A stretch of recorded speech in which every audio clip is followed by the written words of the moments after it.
એલા એ ધોળાનો ફાટક પહેલી વાર ખુલ્લું હો.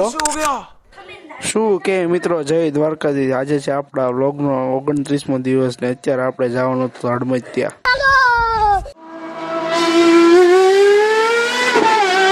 ગાડીમાં આપણે હવા પુરાઈ લીધી હતી ને આપણે હવે ચડી ગયા હતા હાઈવે ઉપર હો, અમરેલી અમદાવાદ વાળો હાઈવે.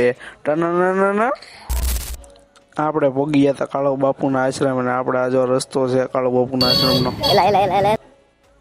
આપણે કાળો બાપુના આશ્રમ પાસે પોગી ગયા હતા અને હવે આપણે ચલો અંદર દર્શન કરી લઈએ. ચપ્પલ આપણે કાઢી નાખ્યા અને આપણે અહીંયા કરી લીધા દર્શન. અહીંયા પાછો વિડીયો ઉતારવાનું મને હતી તોય આપણે થોડી તમારી આટલું આપણે થોડા કટકા ઉતારી લીધા હતા.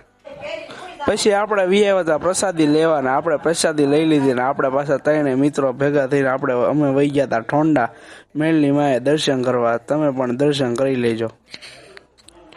પછી ગાડી લઈને નીકળી ગયા હતા ઘર બાજુ ને ટનાના કરતા તમે આપણા મિત્રો કહેશે એટલે તમે ફોલો તો કરતા જજો.